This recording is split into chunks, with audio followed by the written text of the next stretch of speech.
Day 16, ready to go. Misty, a little bit of rainy. Up to you. All right, well, I'm pessimistic, so this is going to be a hard climb. We're carrying full packs.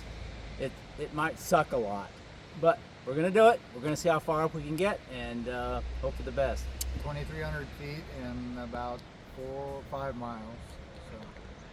Huh? Talk about my thing? I can edit that.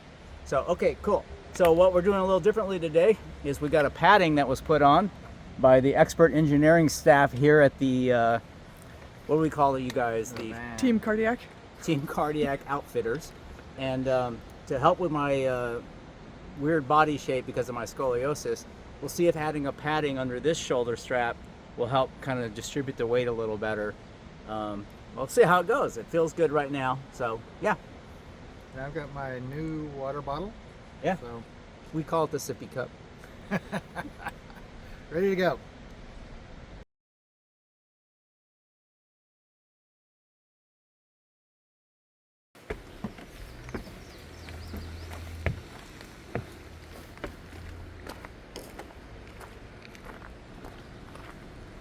Well, we didn't get hit by a train. So our total for this too is 13.6. Okay, that's our ultimate goal. Right. We're going to try to get to Sassafras Gap shelter tonight. Well, they say 6.9. Yeah. So we'll see. All right, and we start off with a stairway. I'll let you go first so I can rev my engine up. Oh, right off the bat. Yeah. All right, it's day 16, leaving the NOC. This is the day I've kind of feared how it's gonna go. So we'll see. It's already starting off with my legs burning. It's gonna go. Yeah, like I said, it's day 16. Just started climbing up out of the NOC, and it's been nothing but a steady climb. Here we have a kind of a natural stairway made of rocks, which we're going up. So after a few days of slack packing, putting the full pack on, it's pretty heavy. We'll see how it goes. Hope I didn't forget anything. Oh well. So that's the downside of unpacking and repacking after a day in the hiking is, the advantage of just bringing everything, temp packing, is as long as you scour your site and make sure you didn't forget something, you have everything the next day. So yeah. So a bit of a recap on day 15. It's a great day. Weather was good all day. A little warm in spots, but mostly just perfect. Nice cool breezes often. Had a pretty easy trail. And we ended the day down at the NOC. Had a black bean burger and a nice drink. And then, a wonderful hotel. We're really one of the cheapest places around, and yet one of the nicest. It's weird. And it wasn't that crowded. It was like, where is everybody? So, the highlight of the night was getting some internet, going back on Facebook and on the Appalachian Trail Hikers 2024 page, finding a post by Joseph Carrillo saying, I think I got the last name right, saying that, hey, trying to get in touch with Stoic who lost his tent. Well, I was Stoic. I'm still Stoic on Far Out, and I had posted on there, I lost my tent. So, what an amazing gentleman. He saw someone had found my tent but just hung it up at Muskrat Shelter. And he said, well, that's not going to help whoever the poor hiker is, which me. And so he picked it up and carried it with him and took it to his nest and took it to the deep gap where he was holding it in his hotel. So we finally got connected. We chatted on the phone, and right after she drops us off, Vanish is driving over to his hotel. And shout out to Vanish because it's way out of her way. It's an 1.5-hour drive back to where Joseph is. And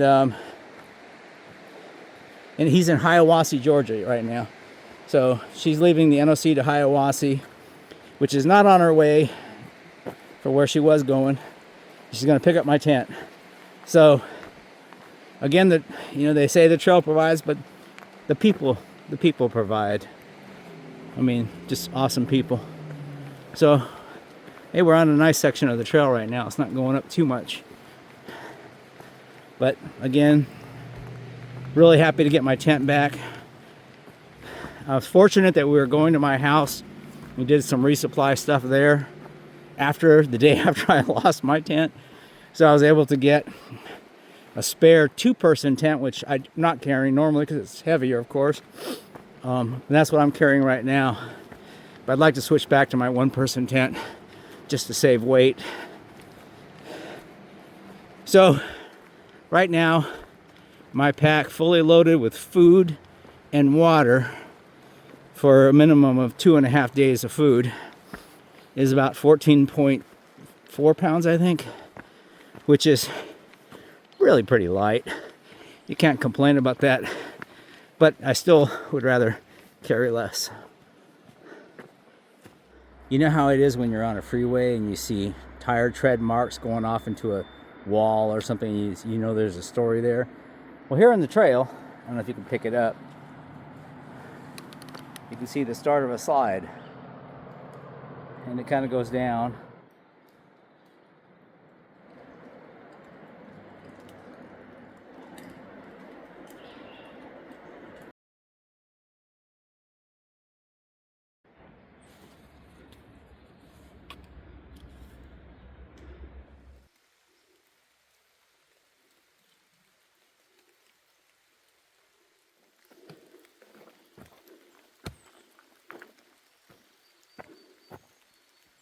Still climbing. Definitely raining now, so no longer just a drizzle. Oh yeah, those cool orange flowers, they're awesome. One interesting thing about when it rains on the AT, you have to make a decision, and if you put on rain gear, you're going to get hotter, you're going to sweat, and in the end you'll be wet on the inside of the raincoat or rain jacket just from sweat. Or you can just leave it off and get wet from the rain. Either way, you get wet. Now, if there was wind and it was cold, you'd put the rain jacket on just to protect yourself from that. But yeah, I'm in the mode of right now just getting wet.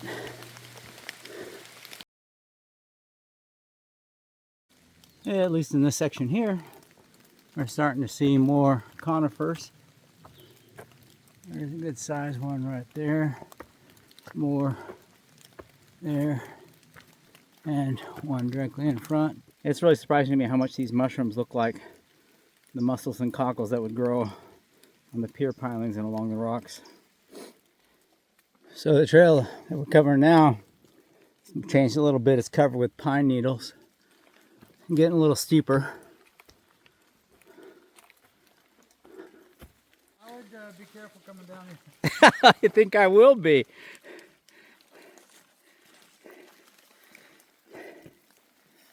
Yours. This is the Wade A. Sutton Memorial, as you can read. And it's kind of cool. So hikers have been adding a little bits as they hike by. All right, even on a rainy day, we have these flowers along the way. Nice. So, going over how it's been so far. I don't remember how many miles we've walked up, but we've walked up a lot. We are 4 miles from the next Sassafras Gap shelter. You'll note the repeated use of Sassafras Gap along the Appalachian Trail. We've already stopped at one Sassafras Gap. Anyways, we still have 1,700 feet to climb, but we have already climbed a lot. And I'm pretty damn happy with how it's going. I feel good. I mean, I guess, you know, you're going to get a little sore carrying a full pack and walking up a hill, but I don't think it's unusually sore. I'm actually feeling really good. Partly, I think, also the adjustments that Buzz and Vanish did to my pack to help compensate for my dropped shoulder is really helping. The pack feels great. I'm cautiously optimistic. I keep wondering, well, maybe it's going to start being very painful soon, but it hasn't been, and we're a few hours into this, so that's really good. Well, too early to say if it's all great forever, but I like it and it's good. So yeah, we didn't have a lot of confidence that we would make Sassafras Gap shelter when we started, partly due to all the stuff I had read and heard on the internet about how the climb out of the NOC was no joke. But it's not bad. It's a bit steep in places, but it's not hard. I think the problem is that it's just unrelenting. You just keep going up and up and up for so many thousands of feet that it kind of wears you down. But we're doing it. I have a lot of confidence now we'll make our stop point, which means that tomorrow will be a pretty easy hike from Sassafras Gap down to Stokoa Gap, where we'll see the van again.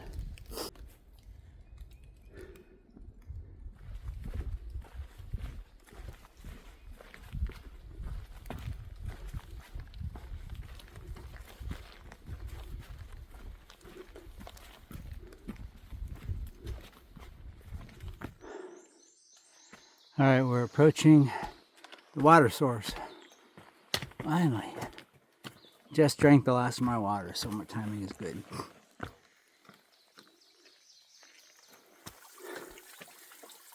So a kind hiker has put a leaf spigot. They take a leaf to let it run off. Makes it a little easier to collect. So here we have Buzz collecting his water for the day.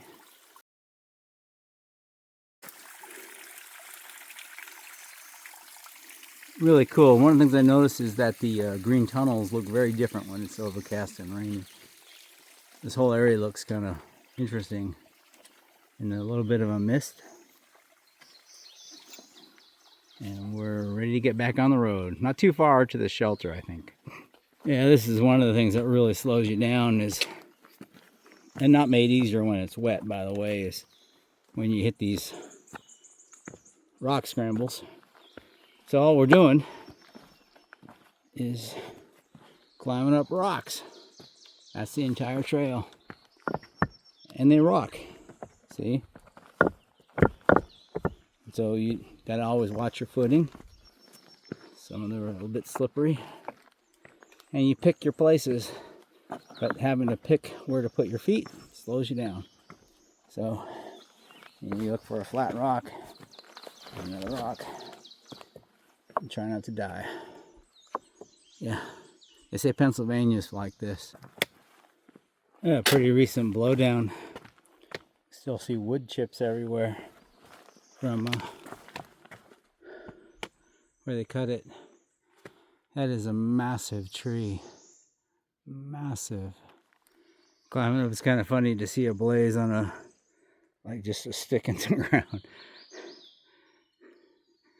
I guess none of these trees were standing. They all fell down. In case I didn't mention it, I'm not a fan of hiking on rocks. Funny, I grew up as a kid running down the jetties, which are the rock things that stick out into the water in my hometown of Imperial Beach. I felt like I got pretty good at it. Of course, that was, you know, like 60 years ago. Now I've got a big pack on my back, and Not much of a view. yeah, I kind of wondered. Look at the fog rolling in. All right, so that's our view for today. We've had great views. This is not one of them.